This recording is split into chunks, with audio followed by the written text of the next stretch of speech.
Hi friends, ಎಲ್ಲರೂ ಹೇಗಿದ್ದೀರಾ? ಚೆನ್ನಾಗಿದ್ದೀರಾ? ನಾನು ಇಲ್ಲಿ ಚೆನ್ನಾಗಿದ್ದೇನೆ. ಫ್ರೆಂಡ್ಸ್, ನಾನು ನಿಮಗೊಂದು ಶುಕ್ರವಾರದ ಸ್ಪೆಷಲ್ ಆಗಿರುವಂಥ ತಲಸೇರಿ ಬಿರಿಯಾನಿ ಮಾಡೋದು ಹೇಗೆ ಅಂತ ತೋರಿಸ್ಕೊಡ್ತಾ ಇದ್ದೇನೆ. ಅದಕ್ಕಿಂತ ಮುಂಚೆ ನಾನಿಲ್ಲಿ ಒಂದು ಚಿಕನ್ ಕಬಾಬ್ ಮಾಡಲಿಕ್ಕೆ ಅಂತ ಮಸಾಲೆ ರೆಡಿ ಮಾಡ್ಕೊಳ್ತಾ ಇದ್ದೇನೆ. ಬಿರಿಯಾನಿ ಮಾಡೋದಕ್ಕೆ ಮುಂಚೆನೇ ನಾನು ಕಬಾಬ್ ಮತ್ತು ಕಚ್ಚಂಬರ್ ರೆಡಿ ಮಾಡ್ಕೊಳ್ತಾ ಇದ್ದೇನೆ. ಯಾಕಂದರೆ ನಂದು ಬಿರಿಯಾನಿ ಆಗುವಾಗ ಮಿಕ್ಸ್ ಮಾಡಿ ಇಟ್ಟರೆ ಇದು 1-2 ಗಂಟೆ ಟೈಮ್ ಸಿಗ್ತದೆ. ಆ ಟೈಮಲ್ಲಿ ನಾನು ಕಬಾಬ್ ಮಿಕ್ಸ್ ಮಾಡ್ಕೊಂಡಿಟ್ಟರೆ ತುಂಬಾ ಎಲ್ಲ ರೆಡಿಯಾಗಿ ಬರ್ತದೆ. ಅದಕ್ಕೋಸ್ಕರ ರೆಡಿ ಮಾಡ್ತಾಯಿದ್ದೇನೆ. ಕಬಾಬ್ ಹುಡಿಗೆ ನಾನು ಸ್ವಲ್ಪ ಉಪ್ಪು ಹುಡಿ ಮತ್ತು ಒಂದು ಸ್ವಲ್ಪ ಅರಿಶಿನ, ಅದೇ ಥರ ಶುಂಠಿ ಬೆಳ್ಳುಳ್ಳಿ ಪೇಸ್ಟ್ ಹಾಕಿದ್ದೇನೆ. ಇನ್ನು 1.5 ಚಮಚದಷ್ಟು ವೆನಿಗರ್ ಹಾಕ್ಕೊಳ್ತಾ ಇದ್ದೇನೆ, ಹುಳಿ ಇರಲಿಕ್ಕೋಸ್ಕರ. ಇಲ್ಲ ಅಂದರೆ ಲಿಂಬೆ ರಸ ಹಾಕ್ಕೊಂಡ್ರೂ ಆಗ್ಬೋದು. ನಾನಿಲ್ಲಿ ವೆನಿಗರನ್ನು ಹಾಕ್ಕೊಂಡಿದ್ದೇನೆ. ಇದನ್ನೆಲ್ಲ ಮಿಕ್ಸ್ ಮಾಡಿ 1-2 ಗಂಟೆ ಟೈಮ್ ಸಿಗ್ತದೆ ನನಗೆ. ಮತ್ತು ಬಿರಿಯಾನಿ ಎಲ್ಲ ಆದಮೇಲೆ ನಾನು ಇದನ್ನು ಫ್ರೈ ಮಾಡೋದು. ಅದಕ್ಕೆ ನಾನು ಇದನ್ನು ಮುಂಚೆ ರೆಡಿ ಮಾಡ್ಕೊಳ್ತೇನೆ. ಅದೇ ಥರ ಕಚ್ಚಂಬರು ಮುಂಚೆನೇ ರೆಡಿ ಮಾಡಿಡ್ತಾ ಇದ್ದೇನೆ.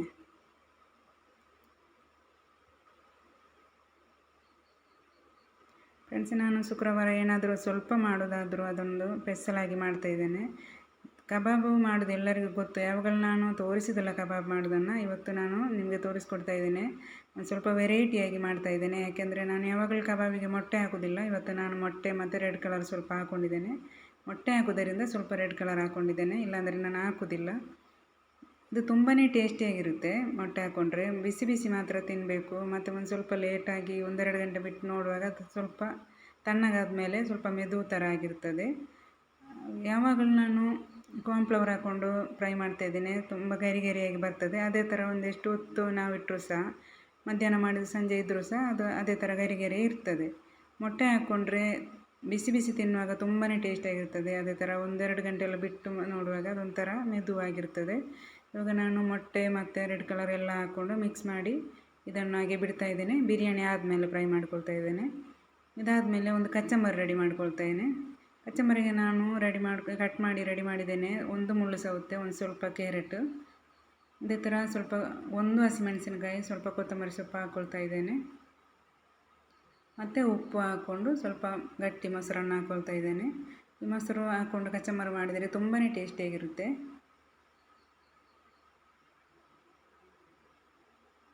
ಇನ್ನಿದಕ್ಕೆ ಸ್ವಲ್ಪ ಮೊಸರನ್ನು ಹಾಕ್ಕೊಂಡು ರೆಡಿ ಮಾಡಿಟ್ಟು ಮತ್ತೆ ನಾನು ಬಿರಿಯಾನಿ ರೆಡಿ ಮಾಡೋದನ್ನು ನಿಮಗೆ ತೋರಿಸ್ಕೊಡ್ತಾ ಇದ್ದೇನೆ. ಸ್ಪೆಷಲಾಗಿ ಈಸಿಯಾಗಿ ಒಂದು 10-15 ನಿಮಿಷದಲ್ಲಿ ರೆಡಿಯಾಗುವಂಥ ಬಿರಿಯಾನಿದು. ನೀವು ಇದೇ ಥರ ಟ್ರೈ ಮಾಡಿ ನೋಡಿ. ಇಲ್ಲಿನೊಂದು ಕಚ್ಚಂಬರು ಮೊಸರೆಲ್ಲ ಹಾಕ್ಕೊಂಡು ರೆಡಿ ಆಗ್ತಾ ಉಂಟು. ಇದನ್ನು ಮಾಡಿ ಆದಮೇಲೆ ನಿಮಗೆ ತೋರಿಸ್ತೇನೆ ಬಿರಿಯಾನಿ ಮಾಡೋದು ಹೇಗೆ ಅಂತ. ಈಸಿಯಲ್ಲಿ ಮಾಡುವಂಥ ಬಿರಿಯಾನಿ.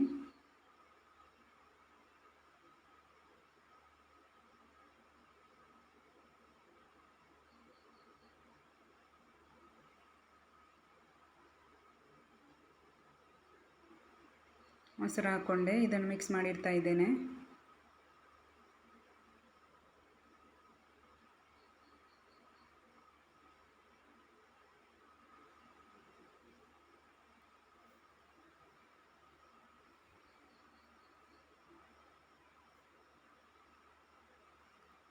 ಬಿರಿಯಾನಿಗೆ ನಾವು ಕಚ್ಚಂಬರು ಮಾಡಿಕೊಂಡ್ರೆ ಮಾತ್ರನೇ ಅದು ಟೇಸ್ಟ್ ಇರೋದು. ಇಲ್ಲಾಂದರೆ ಅದಷ್ಟು ಊಟ ಮಾಡುವಾಗ ಟೇಸ್ಟ್ ಬೇಕಂದರೆ ನಾವು ಕಚ್ಚಂಬರು ಇರಲೇಬೇಕು. ಕಚ್ಚಂಬರು ಇದ್ರೇ ಬಿರಿಯಾನಿ ಟೇಸ್ಟು ಊಟ ಮಾಡುವಾಗ.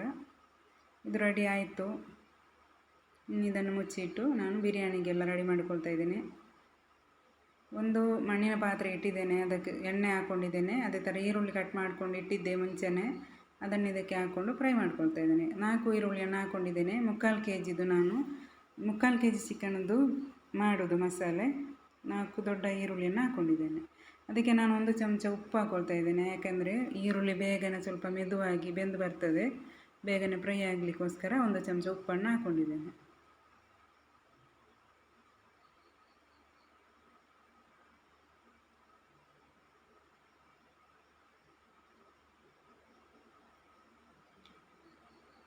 ಇಲ್ಲಿ ಫ್ರೈ ಮಾಡುವಾಗ ಇನ್ನೊಂದು ಒಲೆಯಲ್ಲಿ ನಾನು ಅನ್ನಕ್ಕೆ ನೀರಿಟ್ಟಿದ್ದೇನೆ. ಯಾಕಂದರೆ ಇಲ್ಲಿ ಇದು ಮಸಾಲೆ ರೆಡಿಯಾಗುವಾಗ ಅನ್ನನೂ ಒಂದು ಕಡೆಯಲ್ಲಿ ರೆಡಿ ಆಗ್ತದೆ. ಮಸಾಲೆ ಇದು 10 ನಿಮಿಷದಲ್ಲಿ ಬೇಯ್ತದೆ. ಇದೇ ಥರ 10 ನಿಮಿಷದಲ್ಲಿ ಅನ್ನ ಸಹ ಬೆಂದು ರೆಡಿ ಆಗ್ತದೆ. 3/4 ಬೆಂದರೆ ಸಾಕು, ಅನ್ನ ಜಾಸ್ತಿ ಬೇಯಬೇಕಂತಿಲ್ಲ. ಮತ್ತು ಇದನ್ನು ಮುಚ್ಚಿಟ್ಟು 10 ನಿಮಿಷ ಬೇಯಿಸ್ಕೊಂಡು ಈ ಅನ್ನವನ್ನು ಸೋಸಿಟ್ಟು ಇದರ ಮೇಲೆ ಹಾಕ್ಕೊಂಡು ದಮ್ ಹಾಕಿದರೆ ಬಿರಿಯಾನಿ ರೆಡಿ ಆಯಿತು. ನಮಗೆ ಬಿರಿಯಾನಿ ಮಾಡಲಿಕ್ಕೆ 15 ನಿಮಿಷ ಸಾಕು. ಇಲ್ಲಿ ನೋಡಿ ಮಸಾಲ ರೆಡಿ ಮಾಡುವಾಗ ನಾನು ಈರುಳ್ಳಿ ಫ್ರೈ ಆಯಿತು, 2 ಟೊಮೆಟೊ ಕಟ್ ಮಾಡಿ ಇಟ್ಕೊಂಡಿದ್ದೆ, ಅದನ್ನು ಇದಕ್ಕೆ ಹಾಕ್ಕೊಂಡಿದ್ದೇನೆ. 5-6 ಹಸಿಮೆಣಸಿನಕಾಯಿ ಸಹ ಕಟ್ ಮಾಡಿ ಇಟ್ಕೊಂಡಿದ್ದೇನೆ. ಹಸಿಮೆಣಸಿನಕಾಯಿ ನಾನಿಲ್ಲಿ ಪೇಸ್ಟ್ ಮಾಡೋದಿಲ್ಲ, ಹುಡಿ ಮಾಡ್ಕೊಂಡು ಹಾಕೋದಲ್ಲ. ಅದೇ ಥರ ಸ್ವಲ್ಪ ಕರಿಬೇವು ಹಾಕ್ಕೊಂಡೆ, ಹಸಿಮೆಣಸನ್ನು ಕಟ್ ಮಾಡಿ ಹಾಕ್ಕೊಳ್ತಾ ಇದ್ದೇನೆ. ಶುಂಠಿ ಬೆಳ್ಳುಳ್ಳಿ ಮಾತ್ರ ಪೇಸ್ಟ್ ಮಾಡಿ ಹಾಕ್ಕೊಂಡಿದ್ದೇನೆ.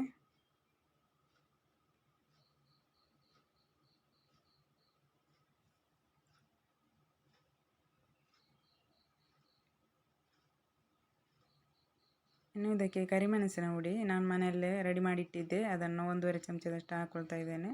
ಅದೇ ಥರ 4-5 ಚಮಚ, ಚಿಕ್ಕ ಚಮಚದಲ್ಲಿ 4-5 ಚಮಚದಷ್ಟು ಕೊತ್ತಂಬರಿ ಹುಡಿ, ಅದು ಸಹ ನಾನು ಹುರ್ಕೊಂಡು ಮನೆಯಲ್ಲಿ ಹುಡಿ ಮಾಡಿಟ್ಟದ್ದು, ಅದನ್ನು ಸಹ ಹಾಕ್ಕೊಳ್ತಾ ಇದ್ದೇನೆ. ಇನ್ನು ಸ್ವಲ್ಪ ಅರಶಿನ ಹುಡಿ, ಅದೇ ಥರ ಇದಕ್ಕೆ ನಾನು ಗರಂ ಮಸಾಲ ಹುಡಿಯನ್ನು ಸಹ ಅರ್ಧ ಚಮಚ ಹಾಕ್ಕೊಂಡಿದ್ದೇನೆ.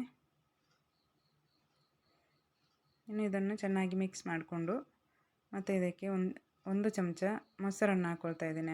ಮೊಸರು ಇಲ್ಲ ಅಂದರೆ ಒಂದು ನಿಂಬೆ ಹಣ್ಣನ್ನು ರಸವನ್ನು ತಗೊಂಡು ಹಾಕಿ, ಯಾಕಂದರೆ ಅದೇನಾದರೂ ಸ್ವಲ್ಪ ಹುಡಿಯೆಲ್ಲ ಹಾಕುವಾಗ ಸ್ವಲ್ಪ ಕೈ ಬಂದರೆ ಇದು ಹಾಕ್ಕೊಂಡ್ರೆ ಸ್ವಲ್ಪ ಹುಳಿಯಾಗಿ ತುಂಬಾ ಟೇಸ್ಟಾಗಿ ಬರ್ತದೆ ಮಸಾಲೆ.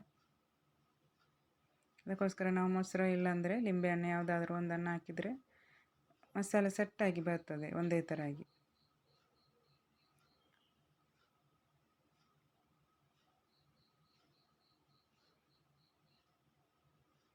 ಇನ್ನು ಇದಕ್ಕೆ ನಾನು 3/4 kg ಚಿಕನನ್ನು ತೊಳ್ಕೊಂಡು ಕ್ಲೀನ್ ಮಾಡಿಟ್ಟಿದ್ದೇನೆ, ಅದನ್ನು ಹಾಕ್ಕೊಳ್ತಾ ಇದ್ದೇನೆ. ಚಿಕನ್ ತೊಳ್ಕೊಂಡು ಕ್ಲೀನ್ ಮಾಡುವಾಗ ಯಾವತ್ತು ಇದು ಮಾಡಬೇಕು, ಯಾಕೆಂದರೆ ಸ್ವಲ್ಪ ಅರಸಿನ ಹುಡಿ ಮತ್ತು 1 ಚಮಚದಷ್ಟು ವೆನಿಗರ್ ಹಾಕ್ಕೊಂಡು ಕ್ಲೀನ್ ಮಾಡ್ಕೊಳ್ಳಿ, ತುಂಬಾ ಚೆನ್ನಾಗಿ ಕ್ಲೀನ್ ಆಗ್ತದೆ.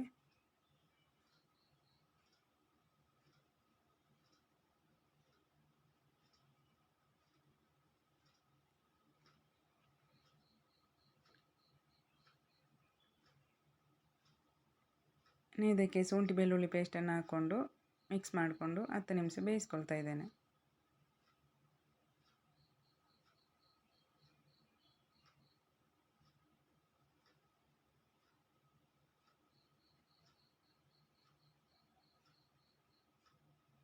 ಬೇಯಲಿಕ್ಕಿಡುವಾಗ ಶುಂಠಿ ಬೆಳ್ಳುಳ್ಳಿ ಪೇಸ್ಟ್ ಹಾಕೋದು ಮರೆತೋಗಿದೆ.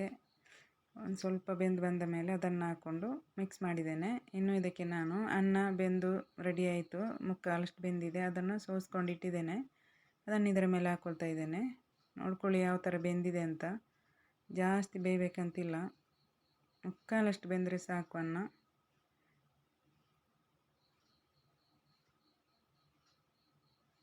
ಇನ್ನು ಇದರ ಮೇಲೆ ಕೊತ್ತಂಬರಿ ಸೊಪ್ಪು, ಪುದೀನ ಸೊಪ್ಪು ಅದನ್ನು 2 ಮಿಕ್ಸ್ ಮಾಡ್ಕೊಂಡು ಕಟ್ ಮಾಡಿ ಇಟ್ಟಿದ್ದೇನೆ.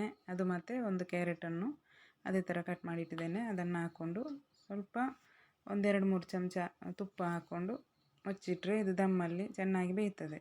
ಗ್ಯಾಸು ಸ್ಲೋ ಮಾಡಿಟ್ರೆ ಸಾಕು, ಮಣ್ಣಿನ ಪಾತ್ರೆ ಆದ್ದರಿಂದ ಬೇಗನೆ ಬೆಂದು ಸೆಟ್ಟಾಗಿ ಬರ್ತದೆ.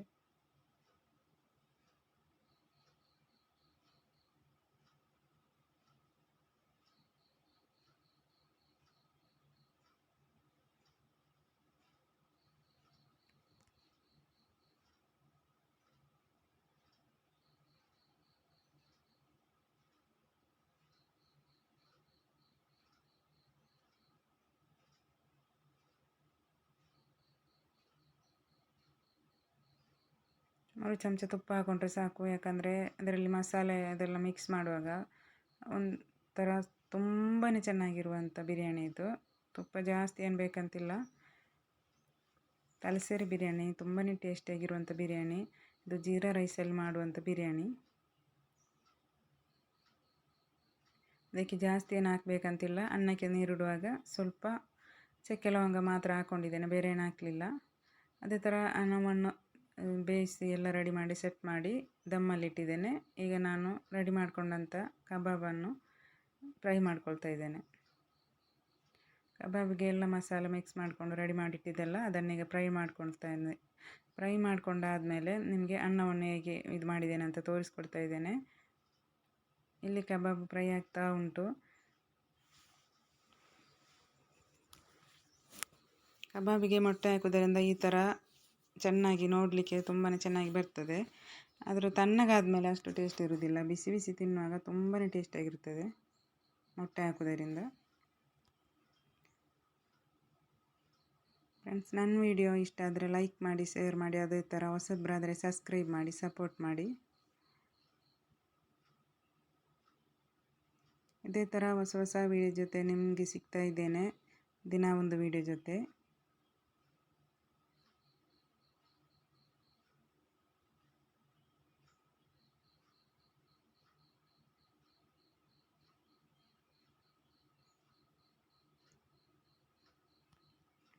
ಒಂದು ಸರಿ ಕಬಾಬ್ ಫ್ರೈ ಮಾಡ್ಕೊಂಡು ತಗೊಂಡೆ, ಮತ್ತು ಸ್ವಲ್ಪ ಉಳಿದದನ್ನು ಸಹ ಎಣ್ಣೆಗೆ ಹಾಕ್ತಾ ಇದ್ದೇನೆ.